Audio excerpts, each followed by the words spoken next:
Welcome to Telangana State Board of Intermediate Education Digital Classes for Vocational Courses. I am M. Narasimha Reddy, M.Com Gold Medal in Taxation, CGL in Vocational Accounting and Taxation, Government Junior College, Sirpur Kagaz Nagar, District Komarambim, Asifabad. Learning objectives. First one is definition of agricultural income. Second one is incomes are treated as agriculture incomes. Test to be applied for determination of agricultural income. Third one is kinds of agricultural income. అభ్యసనం చేయవలసిన విషయాలు. ఒకటి వ్యవసాయ ఆదాయం నిర్వచనం. రెండవది ఆదాయం వ్యవసాయ ఆదాయంగా పరిగణించుటకు సంతృప్తి పరచవలసిన షరతులు. మూడవది వ్యవసాయ ఆదాయములలో రకములు. పన్ను విధింపు ఒకటి. యూనిట్ 3 వ్యవసాయ ఆదాయం. Part A digital class. Taxation 1. Unit 3 agricultural income. Part A digital class. వ్యవసాయ ఆదాయం అగ్రికల్చరల్ ఇన్కమ్. వ్యవసాయ ఆదాయం.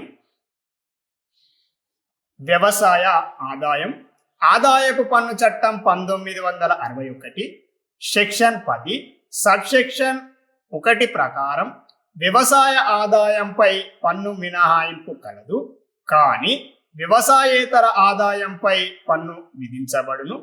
వ్యవసాయ ఆదాయంపై పన్ను మినహాయింపునకు గల ముఖ్య కారణం ఏమనగా వ్యవసాయ ఆదాయంపై పన్ను విధించుట రాష్ట్ర ప్రభుత్వం పరిధిలో ఉంటుంది. రాష్ట్ర ప్రభుత్వములు ఈ పన్నును భూమి శిస్తుగా వసూలు చేయును.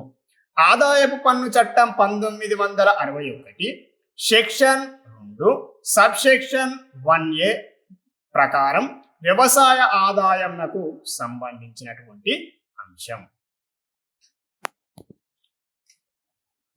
మనము నిర్వచనాన్ని గనక మరోసారి పరిశీలించినట్టయితే వ్యవసాయ ఆదాయం ఆదాయపు పన్ను చట్టం 1961 సెక్షన్ 10 సబ్సెక్షన్ ప్రకారం వ్యవసాయ ఆదాయంపై పన్ను మినహాయింపు కలదు. అనగా ఆదాయపు పన్ను చట్టం 1961 సెక్షన్ 10 సబ్సెక్షన్ 10 ప్రకారం వ్యవసాయ ఆదాయంపై పన్ను మినహాయింపునకు గల కారణం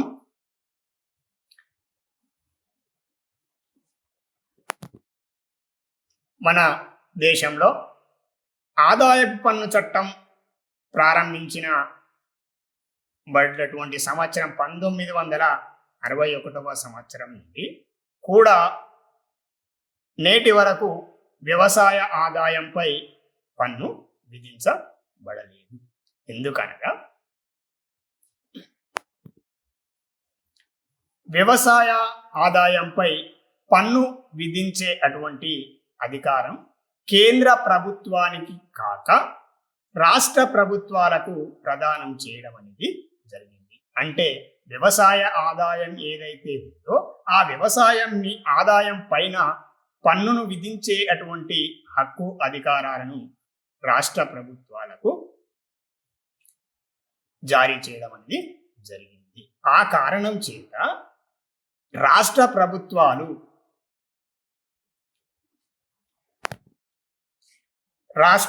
ప్రభుత్వాలు భూమి శిస్తు రూపంలోను వీటి తీరువ రూపంలోను పరోక్షంగా వ్యవసాయ ఆదాయంపై కొంత భాగాన్ని పన్ను వసూలు చేసుకుంటాయి. అంటే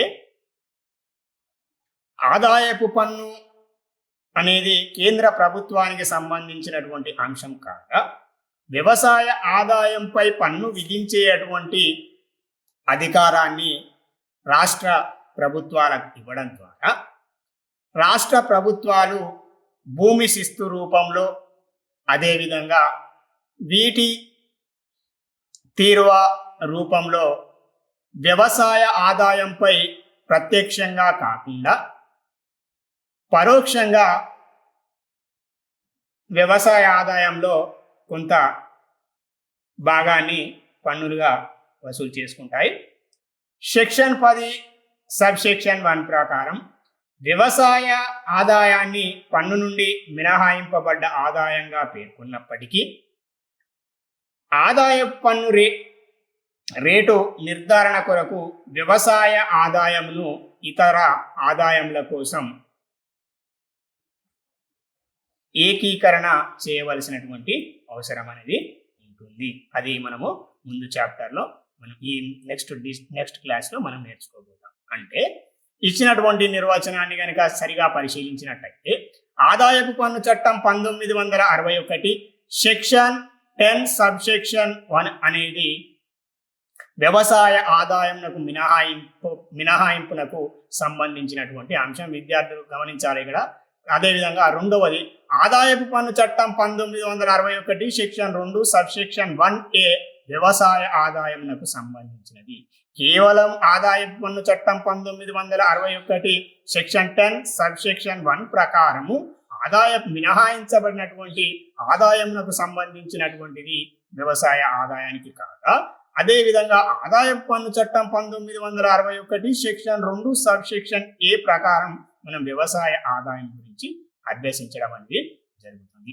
అదేవిధంగా ఇచ్చినటువంటి నిర్వచనాన్ని పరిశీలించినట్టయితే వ్యవసాయ ఆదాయాన్ని వ్యవసాయ ఆదాయంగా మరియు వ్యవసాయేతర ఆదాయంగా 2 రకాలుగా వర్గీకరించడం అనేది జరిగింది. అదేవిధంగా ఆదాయపు పన్ను చట్టం 1961 సెక్షన్ 10 సబ్సెక్షన్ 1 ప్రకారం వ్యవసాయ ఆదాయం అని ఏదైతే నిరూపించబడుతుందో ఆ నిరూపించబడ్డటువంటి వ్యవసాయ ఆదాయం పైన ఎటువంటి పన్ను చెల్లించవలసినటువంటి అవసరం లేదు.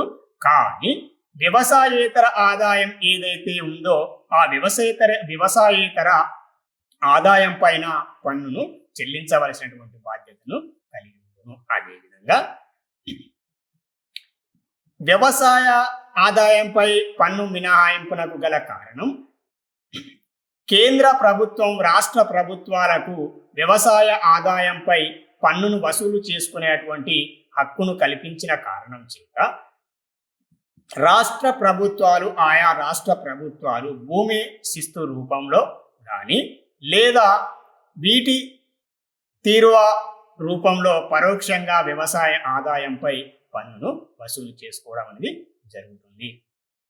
అదేవిధంగా ఇక విద్యార్థులు ఇందులో గుర్తుంచుకోవాల్సినటువంటి 2 విషయాలు: మినహాయింపబడినటువంటి ఆదాయమునకు సంబంధించినది ఆదాయపు పన్ను చట్టం 1961 సెక్షన్ 10 సబ్సెక్షన్ 1 కాగా, అదేవిధంగా ఆదాయపు పన్ను చట్టం 1961 సెక్షన్ 2 సబ్సెక్షన్ 1A అనేది వ్యవసాయ ఆదాయాన్ని అధ్యయనంకు ఉపయోగపడు అందులో పేర్కొనబడినటువంటి సెక్షన్ 2(1)A నందు వ్యవసాయ ఆదాయం గురించి అధ్యయనం చేయడం అనేది జరుగుతుంది. Agricultural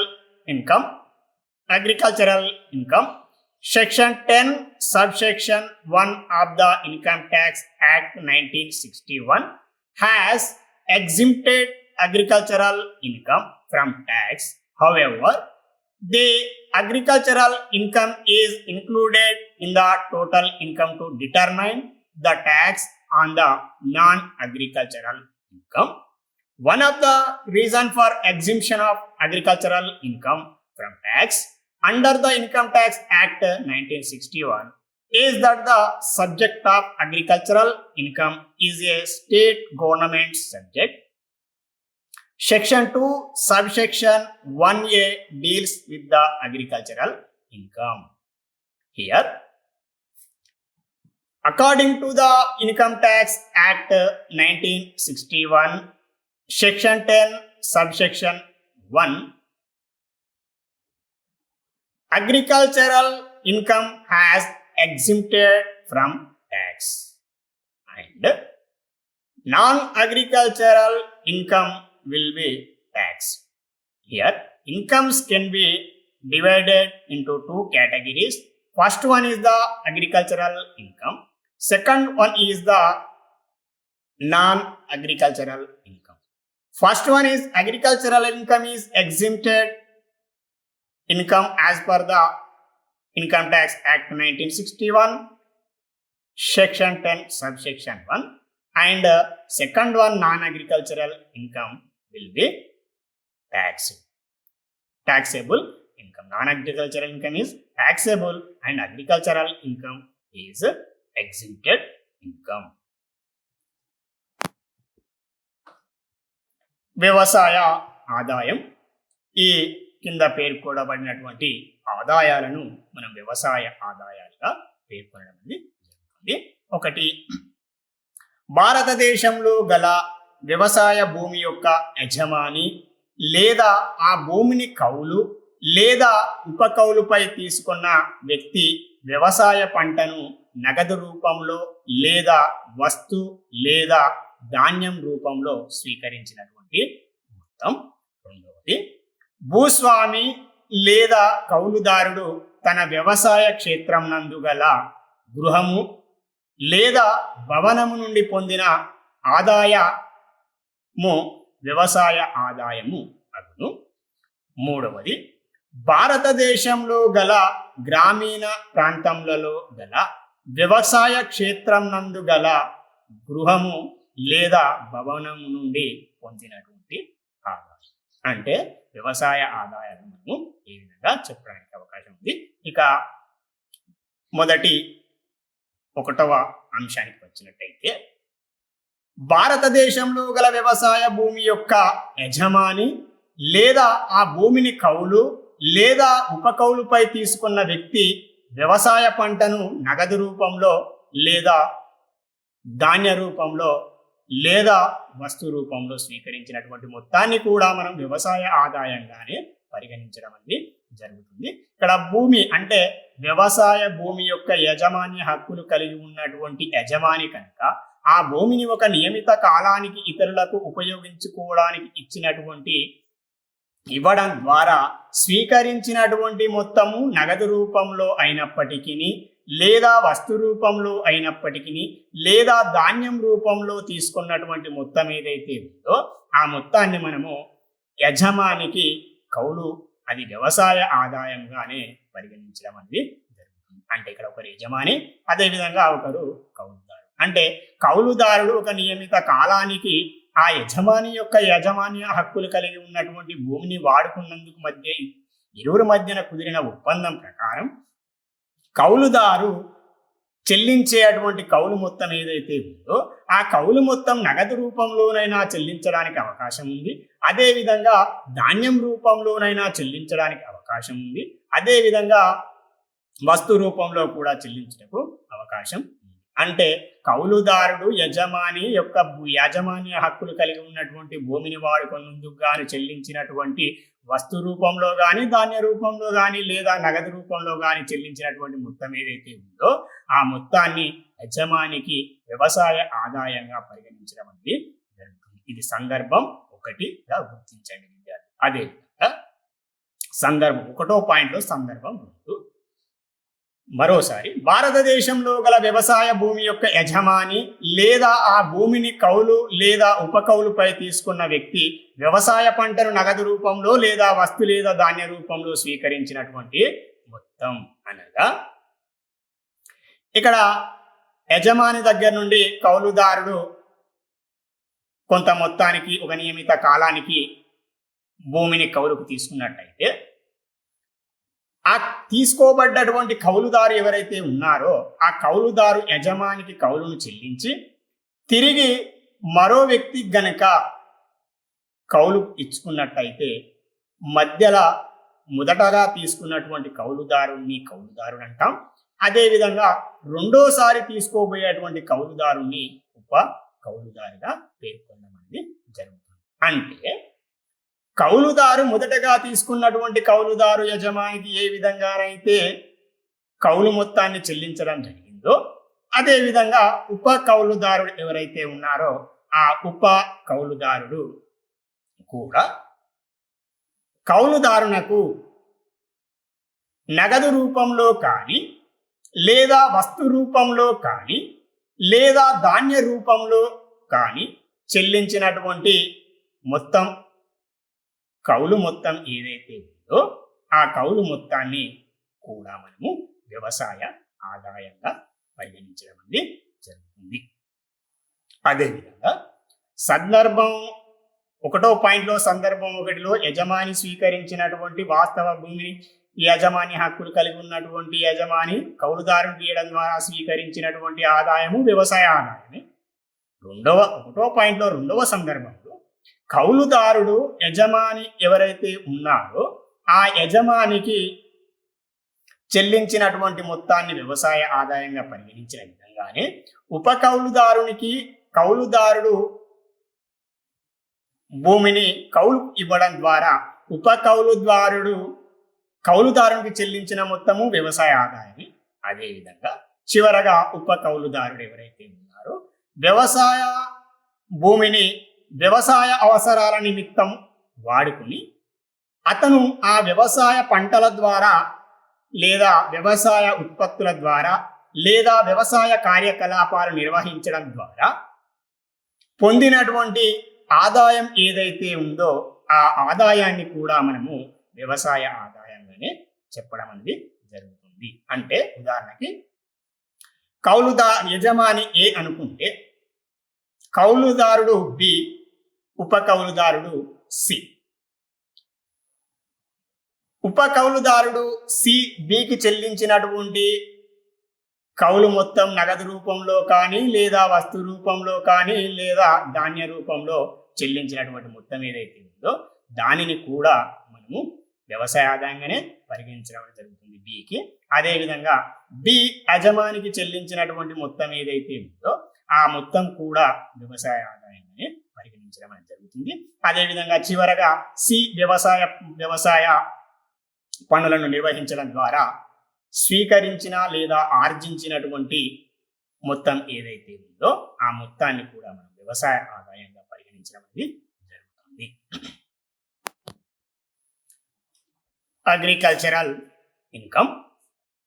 first point, if the owner are tenant of the agricultural land situated in India receives sale money of crop either in cash or kind will be treated as agricultural income. Second one, if the owner or tenant of the agricultural land performs certain processes to make the agricultural product fit for sale and receives sale money is also treated as agricultural income. Third point, income derived by owner or tenant of the agricultural land from a building situated in the farmhouse if the house or building situated in rural area, it means not in urban area, is also treated as agricultural income. Once again, agricultural income. First point, if the owner or tenant of the agricultural land situated in India receives sale money of crop either in cash or kind. Say owner receives sale money of crop either in, it may be in cash form or in the form of kind, is also will be treated as agricultural income. Second point, if the owner or tenant of the agricultural land performs certain process to make the agricultural product fit for sale and receives sales money.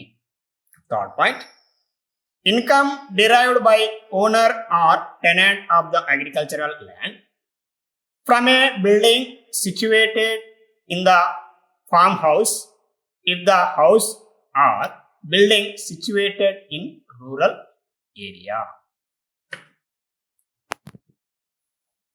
మనము ఇంతకుముందు తెలుసుకున్నటువంటి వ్యవసాయ ఆదాయాలు ఏవైతే ఉన్నాయో ఆ వ్యవసాయ ఆదాయములను వ్యవసాయ ఆదాయములుగా పరిగణించవలనంటే ఈ దిగువ తెలిపినటువంటి 3 షరతులను సంతృప్తి పరిచినప్పుడు మాత్రమే ఆ ఆదాయాన్ని వ్యవసాయ ఆదాయంగా గుర్తించడం అనేది జరుగుతుంది లేదా పరిగణించడం అనేది జరుగుతుంది.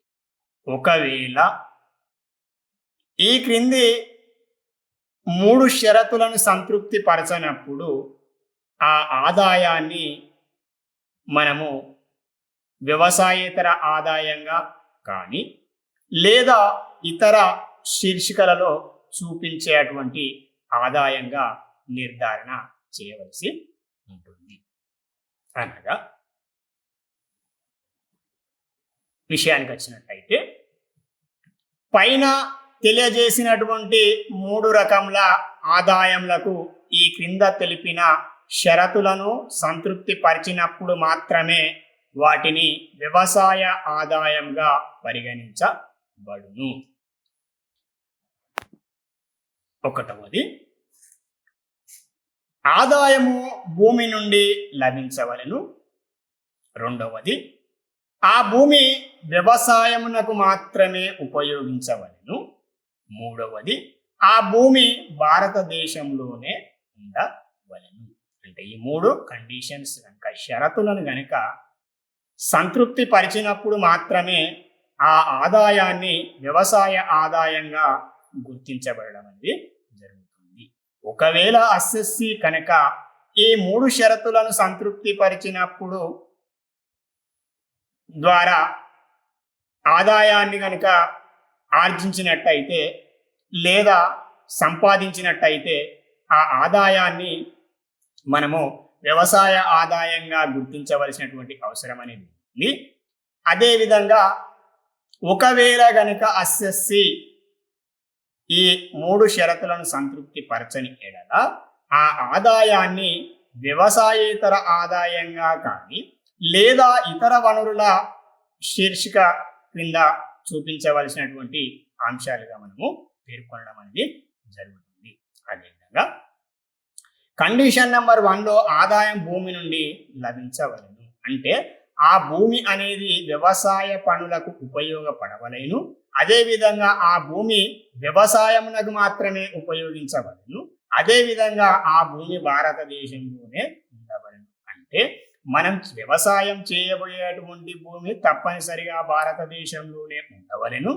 ఒకటి, ఆ భూమిని వ్యవసాయ పనుల నిమిత్తం మాత్రమే ఉపయోగించవలెను. అదేవిధంగా ప్రాథమికమైనటువంటి పనులను మరియు ద్వితీయమైనటువంటి లేదా అనుబంధ పనులను నిర్వహించడం ద్వారా మనము ఆదాయాన్ని కనుక ఆర్జించినట్టయితే ఆ ఆదాయాన్ని మనము వ్యవసాయ ఆదాయంగా గుర్తించే అవకాశము కలదు. అదేవిధంగా ఆ ఆదాయము భూమి నుండి మాత్రమే లభించవలను. అంటే మనం ఇంతకుముందు చెప్పుకున్నట్టు యజమానికి ఉన్నటువంటి యాజమాన్య హక్కుల ప్రకారం ఆ భూస్వామి లేదా భూమి యొక్క యజమాని వ్యవసాయాన్ని చేయడం ద్వారా ఆదాయాన్ని ఆర్జించడానికి అవకాశం ఉంది. రెండవది, యజమాని ఒక నియమిత కాలానికి కౌలుకు ఇవ్వడం ద్వారా కూడా ఆదాయాన్ని ఆర్జించడానికి అవకాశం ఉంది. అదేవిధంగా మూడవది, యజమాని కౌలుకిస్తూ వస్తు రూపంలో కానీ లేదా ధాన్య రూపంలో కొంత భాగం తీసుకొని కూడా ఆదాయాన్ని స్వీకరించడానికి అవకాశం అనేది ఉంది. కావున యజమానికి ఉన్నటువంటి హక్కులు ఏవైతే ఉన్నాయో ఆ హక్కులను ఒక నియమిత కాలానికి కౌలుదారునికి దారాదత్తం చేయవలసినటువంటి హక్కులను ఒక నియమిత కాలానికి వాడుకున్నటకు వదిలివేయవలసి ఉంటుంది. కావున కౌలుదారుడు కనుక చెల్లించినటువంటి మొత్తం ఏదైతే ఉందో అది యజమానికి వ్యవసాయ ఆదాయంగా పరిగణించినట్లయితే కౌలుదారుడు కూడా ఉపకౌలుకు ఇవ్వడం ద్వారా స్వీకరించినటువంటి మొత్తం నగదు రూపంలో కానీ వస్తు రూపంలో కానీ లేదా ధాన్య రూపంలో స్వీకరించినటువంటి మొత్తాన్ని కూడా వ్యవసాయ ఆదాయంగా మనం భావించడం అనేది జరుగుతుంది. The above 3 incomes are treated as agricultural income only when the following three conditions are satisfied. First one is rent or revenue derived from land. Second one, the land is used for agricultural purpose. Third one, the land is situated in India. If assessee satisfies the following three conditions, incomes are treated as agricultural income. If assessee not satisfying following three conditions, incomes will be treated as non-agricultural income or other heads of incomes. మనము చదవబోయేటువంటి third unit వ్యవసాయ ఆదాయం ఏదైతే ఉందో, వ్యవసాయ ఆదాయానికి పన్ను మినహాయింపునకు గల కారణం, వ్యవసాయ ఆదాయం అనేది కేంద్ర ప్రభుత్వం రాష్ట్ర ప్రభుత్వాలకు ఇచ్చినటువంటి పన్ను విధించేటువంటి హక్కు, అధికారాలను రాష్ట్ర ప్రభుత్వాలకు దారాదత్తం చేయడం అనేది జరిగింది. అదేవిధంగా వ్యవసాయ ఆదాయపు పన్ను చట్టం 1961 సెక్షన్ 10 సబ్ సెక్షన్ ప్రకారం వ్యవసాయ ఆదాయంపై పన్ను మినహాయింపు కలదు. సెక్షన్ 10 సబ్ సెక్షన్ 1 ప్రకారం వ్యవసాయ ఆదాయం నుండి పన్ను నుండి మినహాయించబడ్డ ఆదాయంగా పేర్కొన్నప్పటికీ ఆదాయపు పన్ను రేటు నిర్ధారణ కొరకు వ్యవసాయ ఆదాయమును ఇతర ఆదాయంలో ఏకీకృతం చేయవలసినటువంటి అవసరం ఉంటుంది. దీన్ని ఆదాయాల ఏకీకరణ అని చెప్పడం అనేది జరుగుతుంది. అంటే వ్యవసాయేతర ఆదాయం పైన మరియు ఇతర ఆదాయాలతో కలిపి మనము పన్నును లెక్కించవలసినటువంటి అవసరం అనేది ఉంటుంది. అదేవిధంగా వ్యవసాయ ఆదాయంపై లెక్కించినటువంటి పన్ను ఏదైతే ఉందో ఆ పన్నును మనము మినహాయింపుగా తీసివేయవలసి ఉంటుంది. అంటే వ్యవసాయం నుండి ఆర్జించినటువంటి ఆదాయం అసెస్సీ కలిగి ఉంది. అదేవిధంగా అసెస్సీ వ్యవసాయేతర ఆదాయాన్ని కలిగి ఉంది.